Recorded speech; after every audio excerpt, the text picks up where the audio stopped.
जय Hind and hello guys, स्वागत है आपका आपके अपने YouTube चैनल ज्ञानदे होस्ट में। एंड इस वीडियो के अंदर आपको बताने वाला हूं एम्स CRE 5 ऑनलाइन फॉर्म 2026 के बारे में कि कैसे आपको 1484 पोस्ट का फॉर्म फिलअप करना है। इस वीडियो के अंदर आपको लेटेस्ट अपडेट के साथ में सभी प्रॉब्लम के हल सहित पूरा प्रोसेस बताया जाएगा। एंड अगर आपको मल्टीपल पोस्ट पर अप्लाई करना है तो आप कर सकते हैं और कैसे करेंगे वो भी आपको इस वीडियो के अंदर जानकारी दी जाएगी। इसके लिए आपको वीडियो को बिना स्किप किए पूरा देखना है। अब चलिए शुरू करते हैं।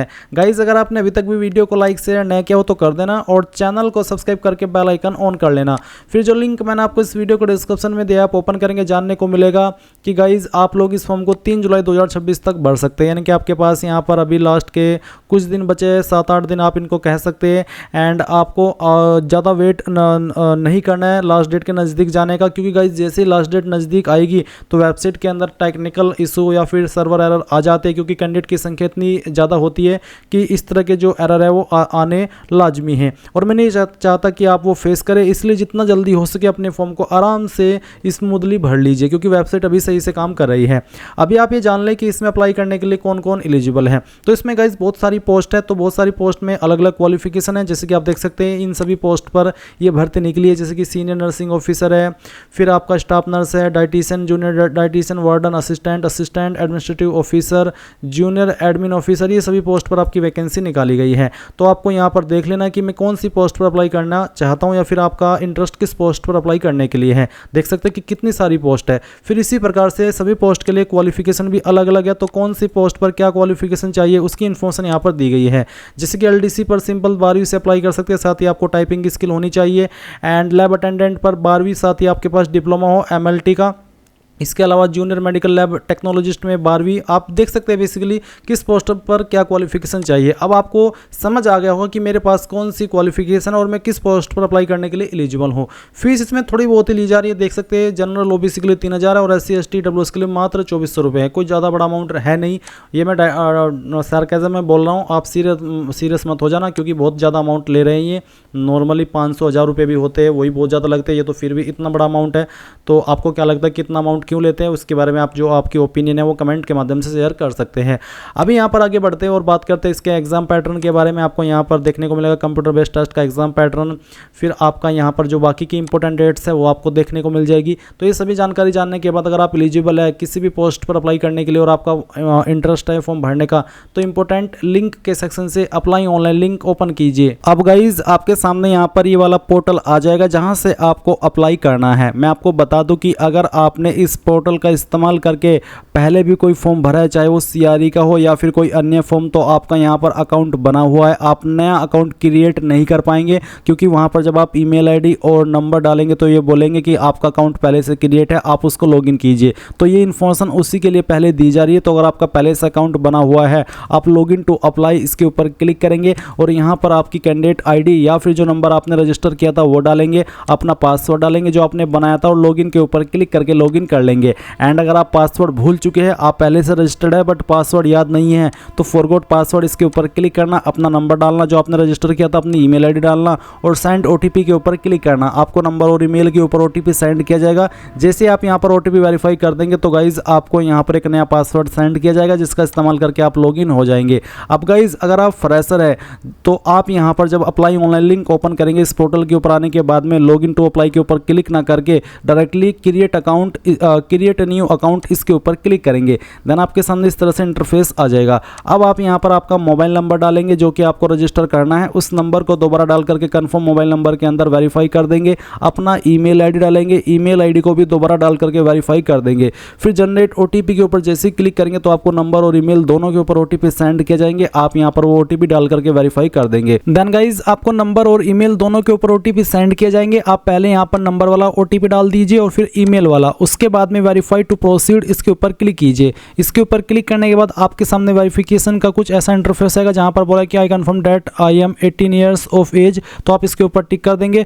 फिर आपको बोला कि वेरिफिकेशन थ्रू डिजिलॉकर, आप अब इसके ऊपर क्लिक करेंगे। इसके ऊपर क्लिक करने के बाद में यहाँ पर आपको डिजिलॉकर की वेबसाइट के ऊपर ट्रांसफर किया जाएगा। आप यहाँ पर देख सकते हैं कि आप क्या करेंगे, पहले आप डिजिलॉकर की वेबसाइट के ऊपर लॉगिन होंगे, फिर यहाँ पर आपको OTP होगा लॉगिन होते समय, क्योंकि जब आप उसमें डिटेल डाल करके आगे बढ़ेंगे तो OTP सेंड किया जाता है, फिर आप अपना कंसेंट देंगे और उसके बाद में आपका जो डिटेल्स है वो यहाँ पर शेयर हो जाएगी। इसके बाद आप यहाँ पर क्या करेंगे, स्टार्ट वेरिफिकेशन, यानी कि जो ये प्रोसेस है अब इनको पूरा कीजिए। क्या करेंगे, सबसे पहले आपको साइन अप करने को बोला है तो आप यहाँ पर आपका जो आधार नंबर है वो डालिए और नेक्स्ट के ऊपर क्लिक कीजिए। नेक्स्ट के ऊपर क्लिक करने के बाद गाइज जो नंबर आपका आधार कार्ड के साथ में लिंक है उसके ऊपर एक OTP गया होगा, वो OTP यहाँ पर डाल दीजिए और फिर सबमिट कर दीजिए।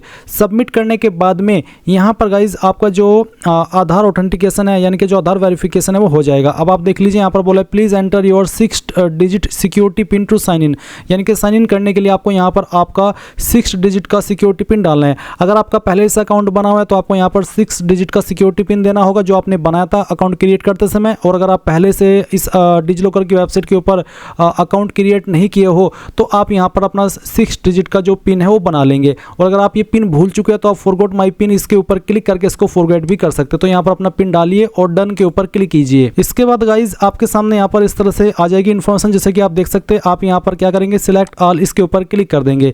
इसके ऊपर क्लिक करने के बाद आप यहाँ से अलाउ कर देंगे और इसके बाद फिर गाइज आप यहाँ पर देखेंगे कि जो आपकी डिटेल्स है वो आपने डिजिलॉकर के माध्यम से फैच करा दी है। अब आपको इसी वेबसाइट के ऊपर डायरेक्ट किया जाएगा जहाँ से आपने फॉर्म फिल करना स्टार्ट किया था। तो आप देख लीजिए वेरिफिकेशन इज अंडर प्रोसेसिंग, तो थोड़ा सा वेट कर लेना।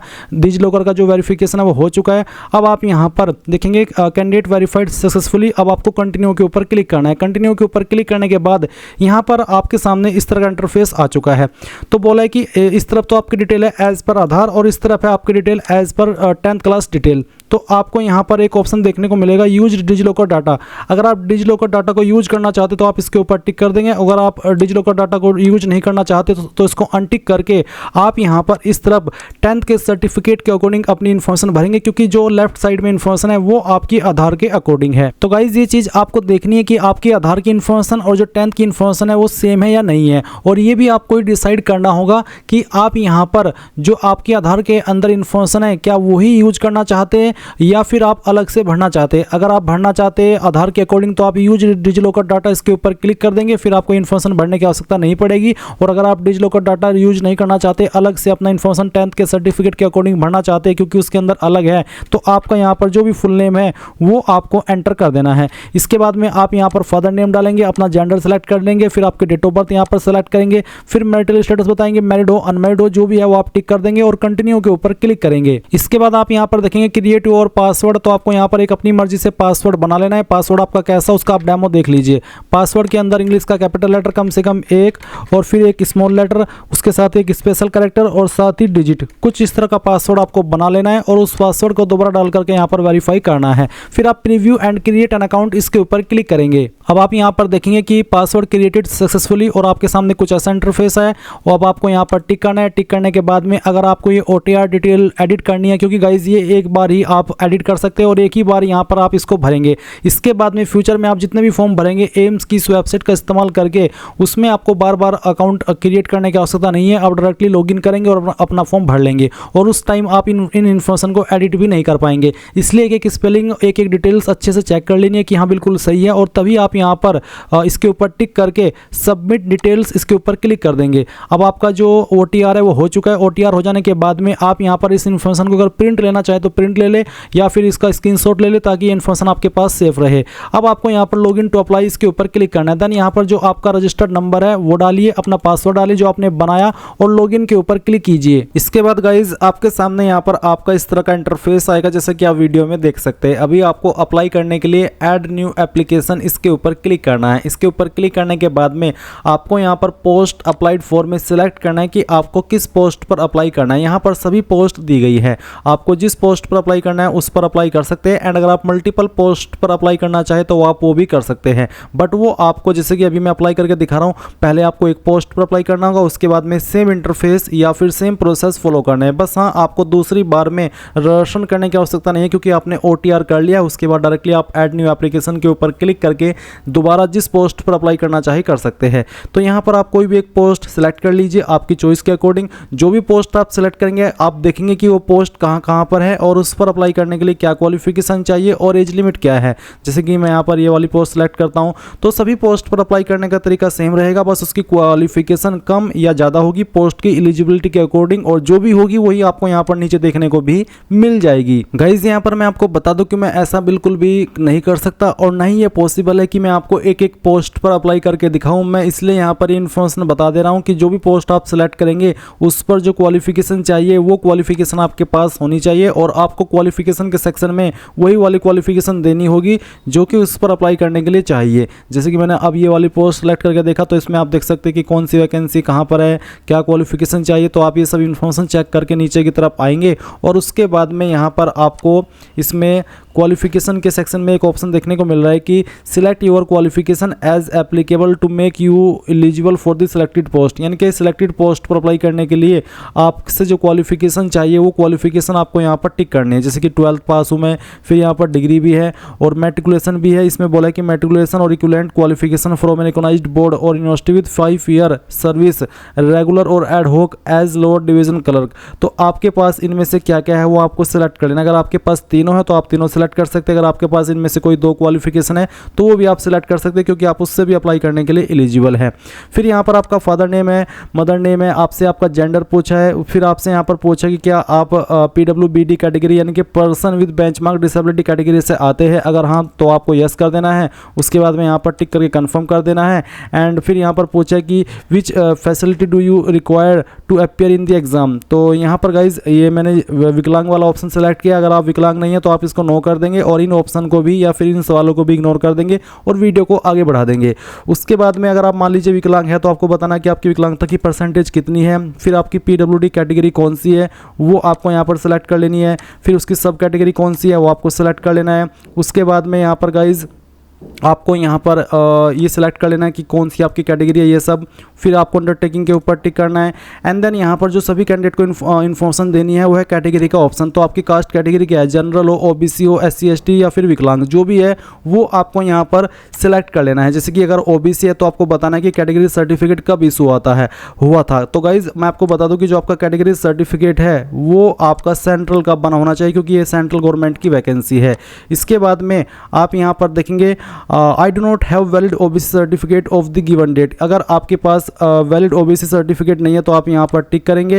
एंड यहाँ पर टिक करने के बाद में आपको यहाँ पर नीचे बोला है select issue date of acknowledgement slip, यानी कि जो आपका कैटेगरी सर्टिफिकेट है वो आपने जब बनना दिया था, जो एक्नॉलेजमेंट स्लिप है या फिर जो रिन्यूअल की स्लिप है उसकी डिटेल आपको देनी होगी, कब आपका वो इशू हुआ था, और वो अपलोड भी करना होगा। यानी कि आपके पास होना ही चाहिए, तो आपने बनवाना दिया हो या फिर ऑलरेडी आपके पास हो। अगर ऑलरेडी आपके पास है तो अच्छी बात है, या फिर उसको बनवा लेना है।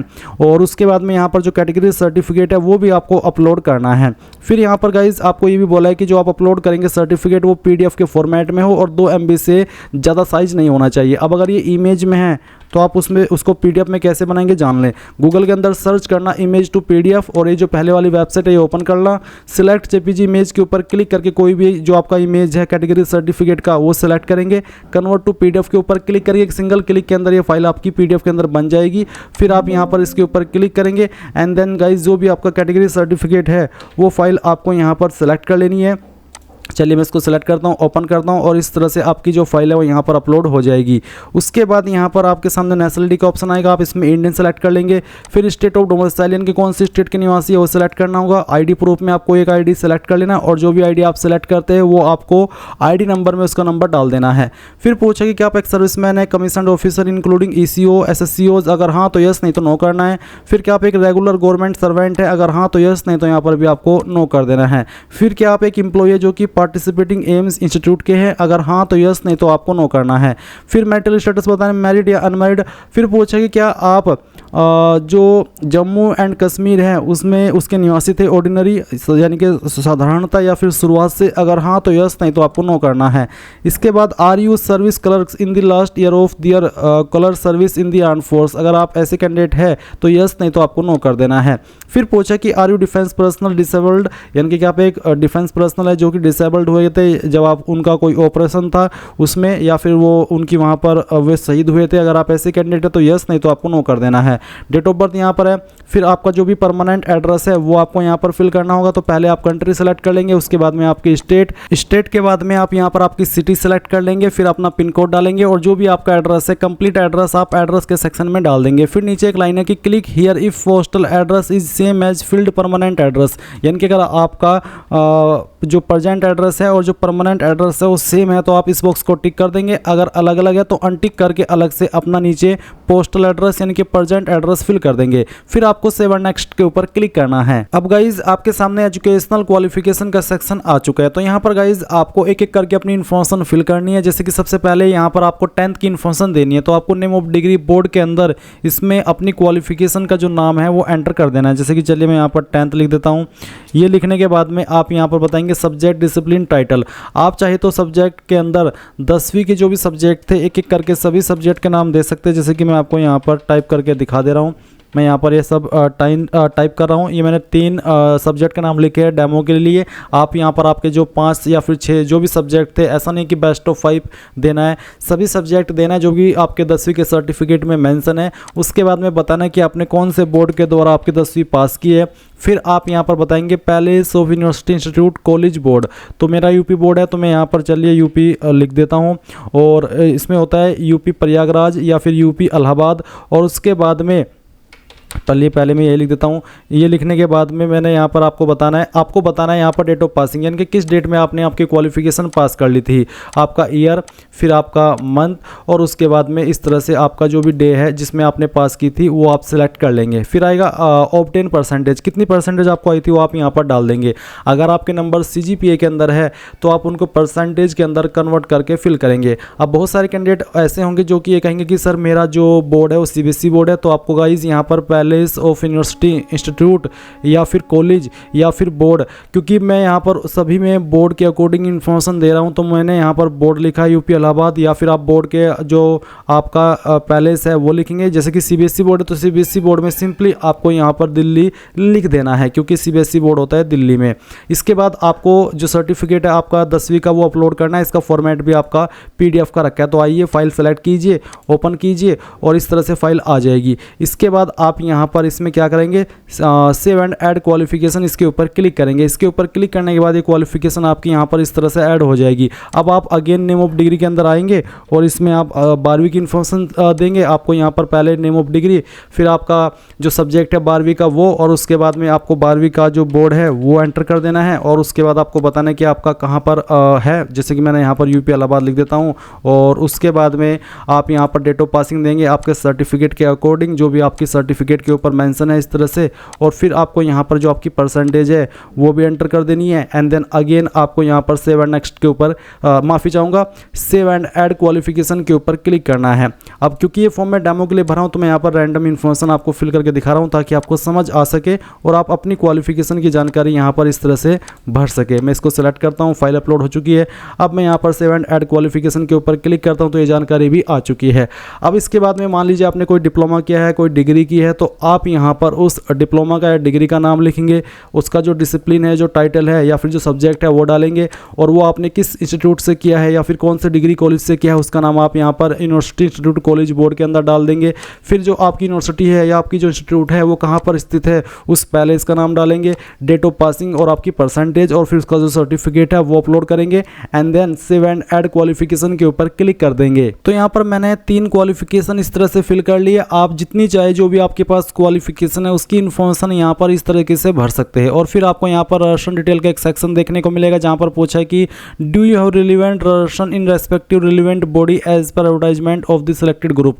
अगर आप ऐसी पोस्ट पर अप्लाई करें जिस पर आपसे रर्शन मांगे तो आप यहाँ पर यस करेंगे। यस करने के बाद में रजिस्टर्ड एज GNM या फिर मिडवाइफ जो भी है वो आप यहाँ पर एंटर कर देंगे। आपका रर्शन नंबर किस स्टेट में रजिस्टर्ड हुए वो स्टेट सेलेक्ट करनी होगी। इशू डेट ऑफ रर्शन, किस डेट में आपका सर्टिफिकेट या फिर रर्शन इशू हुआ था वो डेट, एंड रजिस्ट्रेशन अथॉरिटी कौन सी है उसका नाम लिखेना, और जो सर्टिफिकेट आपका वो भी अपलोड कर देना। बट अगर आप ऐसी पोस्ट पर अप्लाई करें जिस पर ये रजिस्ट्रेशन कंपलसरी रूप में नहीं मांगा तो आप इसमें नो कर देंगे, और फिर यहाँ पर सेव एंड नेक्स्ट के ऊपर क्लिक करके कन्फर्म के ऊपर क्लिक करेंगे। फिर एक्सपीरियंस डिटेल है, अगर आप ऐसी पोस्ट पर अप्लाई करें जिस पर एक्सपीरियंस मांगे तो आप इस वाले सवाल में यस करके अपने एक्सपीरियंस का इन्फॉर्मेशन देंगे, जिसमें कि ऑर्गेनाइजेशन नेम के अंदर बताएंगे कौन से हॉस्पिटल या फिर किस ऑर्गेनाइजेशन से आपने एक्सपीरियंस प्राप्त किया है, किस पोस्ट पर आकर के आपने जो एक्सपीरियंस प्राप्त किया है वो आपको पोजीशन हेल्ड में लिखना है। एम्प्लॉय टाइप क्या था, रेगुलर थे, on contract, temporary, ad hoc, start date क्या थी आपकी वर्क की, और फिर उसके बाद में करंटली आप वर्क कर रहे हैं तो इसमें आपको क्या करना है, बेसिकली इसमें नो करना है। और नो करने के बाद में जब तक आपने जॉब की थी वो डेट सेलेक्ट कर लेंगे, and their nature of duties, किस तरह का आप काम करते थे उसके बारे में थोड़ा सा बताएंगे लिख करके, और अपना जो एक्सपीरियंस सर्टिफिकेट है वो भी अपलोड कर देंगे। एंड अगर आपने नहीं किया कोई एक्सपीरियंस प्राप्त तो आप इसमें नो कर देना, और फिर यहाँ पर सेव एंड नेक्स्ट के ऊपर क्लिक करके कन्फर्म के ऊपर क्लिक कर देना। अब आप यहाँ पर एग्जामिनेशन स्टेट चॉइस देखेंगे, इसमें आपको प्रीफर्ड स्टेट बताना कि आप कौन सी स्टेट के अंदर अपना एग्जाम सेंटर चाहते हैं। तो पहले आप पहली चॉइस देंगे, उसके बाद में सेकंड चॉइस किस स्टेट के अंदर चाहते हैं एग्जाम सेंटर के लिए वो आपको यहाँ पर सेलेक्ट कर लेना है। फिर थर्ड चॉइस किस स्टेट को देनी है वो आप सेलेक्ट कर लेंगे। अगली चॉइस किसको देनी है वो आप देखेंगे कि इसमें एनीवेयर इन इंडिया का ऑप्शन आता है तो आप इसको सेलेक्ट कर लेंगे। फिर सेव एंड नेक्स्ट के ऊपर क्लिक करके यहाँ पर नेक्स्ट कर देंगे। इसके बाद आता है सर्टिफिकेट। इसमें गाइज आपको नो ऑब्जेक्शन सर्टिफिकेट मांगा है। अगर आप इस कहीं पर जॉब कर रहे हैं, आपने एक्सपीरियंस वाले ऑप्शन में यस किया है तो आप यहाँ पर जो सर्टिफिकेट है नो ऑब्जेक्शन का तो वो आप अपलोड करेंगे। ये नो ऑब्जेक्शन सर्टिफिकेट होता है कि जिस डिपार्टमेंट के अंदर आप ऑलरेडी काम कर रहे हैं वो आपसे कह रहा है कि आप हमारी तरफ से कहीं पर भी अप्लाई कर लीजिए, हमें कोई ऑब्जेक्शन नहीं है, इसलिए नो ऑब्जेक्शन सर्टिफिकेट मांगा जाता है। एंड अगर आप देख रहे हैं कि आपके ऊपर कंपलसरी नहीं है तो आप इसको खाली छोड़ सकते हैं। फिर अगर आप विकलांग है तो आपको विकलांग वाला सर्टिफिकेट अपलोड करना है, तो जो भी है आपका सर्टिफिकेट विकलांग का वो फाइल सेलेक्ट करेंगे और यहाँ पर अपलोड कर देंगे। उसके बाद में यहाँ पर आता है आपका विकलांग वाला ये ऑप्शन, मैंने क्योंकि इसमें यस किया तो चलिए मैं यहाँ पर ये फाइल अपलोड कर देता हूँ। इसके बाद है आपका DOB सर्टिफिकेट, जो कि आपसे बेसिकली 10th का जो सर्टिफिकेट है वो लिया जा रहा है, जिसमें कि आपकी DOB मेंशन हो। ये DOB के प्रूफ के रूप में आपसे लिया जा रहा है, तो आप यहाँ पर DOB सर्टिफिकेट आपका सेलेक्ट कर लेंगे। यानी कि बेसिकली जो आपका जन्म प्रमाण पत्र है या तो वो अपलोड करेंगे, या फिर जो आपका 10वीं का सर्टिफिकेट है जिसमें आपकी DOB लिखी गई हो वो आपको अपलोड कर देना है। फिर नीचे की तरफ देखेंगे अपलोड प्रोफाइल फोटो, तो आपको यहाँ पर फोटो अपलोड करना है जो कि 6 महीने से पुराना नहीं होना चाहिए, और उसका जो बैकग्राउंड है वो आपका वाइट होना चाहिए। तो आप क्या करेंगे, यहाँ पर टिक करेंगे और जो भी आपका बैकग्राउंड आपका जो भी फोटो है वो फोटो आपको सेलेक्ट करना है। फिर यहाँ से फाइल को ओपन करना है। ओपन करने के बाद में इस तरह से आपको सबमिट कर देना है, आपकी फ़ाइल यहाँ पर आ जाएगी। यहाँ पर आपको टिक कर देना है। इसमें यहाँ पर ध्यान देना है कि कोई ऐसी चीज़ तो मेंशन नहीं है कि जैसे कि ये बोला हो कि आपके फ़ोटो के ऊपर डेट होनी चाहिए, तो यहाँ पर डेट के संबंध में कोई इन्फॉर्मेशन नहीं है। सिंपली आपको बोला है कि 6 महीने से पुराना फ़ोटो नहीं होना चाहिए, फेस अच्छे से शो होना चाहिए, और बैकग्राउंड फ़ोटो का जो है वो वाइट होना चाहिए। इनमें से किसी भी फॉर्मेट में आपका फ़ोटो अपलोड हो जाएगा। आप यहाँ पर टिक कर देना। उसके बाद में आपको सिग्नेचर अपलोड करना है। सिग्नेचर आपको ब्लैक पेन का इस्तेमाल करके कर देना है। जहाँ पर भी सिग्नेचर की फाइल है सेलेक्ट कीजिए, ओपन कीजिए, इस तरह से सबमिट कर दीजिए, सिग्नेचर आ जाएगा। यहाँ पर टिक कर देना है। उसके बाद यहाँ पर अपलोड थंब इम्प्रेशन, यानी कि जो आपका लेफ्ट अंगूठा है, बायां अंगूठा है, उसका जो थंब इम्प्रेशन है वो आपको अपलोड करना है। तो जहाँ पर भी थंब इम्प्रेशन है सेलेक्ट कीजिए, ओपन कीजिए, सबमिट कर दीजिए और आपका थंब इम्प्रेशन आ जाएगा। फिर यहाँ पर टिक कर देना है और उसके बाद में सेव एंड नेक्स्ट के ऊपर क्लिक करके कन्फर्म के ऊपर क्लिक करना है। अब क्योंकि मैंने ये फॉर्म विकलांग से भरा है तो मेरे सामने पेमेंट का ऑप्शन नहीं आया, और ये मैंने इसीलिए भरा है ताकि मैं पेमेंट ना करूँ और पूरा प्रोसेस आपको दिखा पाऊँ। एंड अगर आप यहाँ पर बाकी कैटेगरी से फॉर्म को भरते हैं तो आपके सामने पेमेंट का ऑप्शन आएगा। आप आपकी फीस यहाँ पर ऑनलाइन माध्यम में जिस माध्यम का इस्तेमाल करके जमा करना चाहे कर सकते हैं। जैसे ही आप यहाँ पर फीस जमा कर देंगे तो गाइज आपको यहाँ पर इस तरह का इंटरफेस देखने को मिलेगा। अब आप सेव एंड रिव्यू इसके ऊपर क्लिक करके कन्फर्म के ऊपर क्लिक करेंगे। जो भी जानकारी आपने अभी तक भरी है वो सभी आपके सामने है। अगर आपको लग रहा है कि कोई जानकारी गलत हो गई है तो आप एडिट एप्लीकेशन के ऊपर क्लिक करके उसको एडिट कर लेना, नहीं तो आप यहाँ पर टिक करेंगे जैसे कि मैं आपको टिक करके दिखा रहा हूँ। फिर आप यहाँ पर सबमिट कर देंगे। कांग्रेचुलेसन, आपका फॉर्म सक्सेसफुली सबमिट हो चुका है। अब आप गो टू डैशबोर्ड के ऊपर क्लिक कीजिए। अब अगर आपको किसी और पोस्ट पर भी अप्लाई करना है तो आप अगेन ऐड न्यू एप्लीकेशन के ऊपर क्लिक करना, और यहाँ पर अब जिस पोस्ट पर भी आपको अप्लाई करना है दोबारा से वो पोस्ट सेलेक्ट करके सेम प्रोसेस को फॉलो करना है जो कि अभी आपने इस वीडियो के अंदर किया है। इस प्रकार से आप लोग एम्स CRE 5 ऑनलाइन फॉर्म 2026 भर पाएंगे। So thanks for watching. जय हिंद।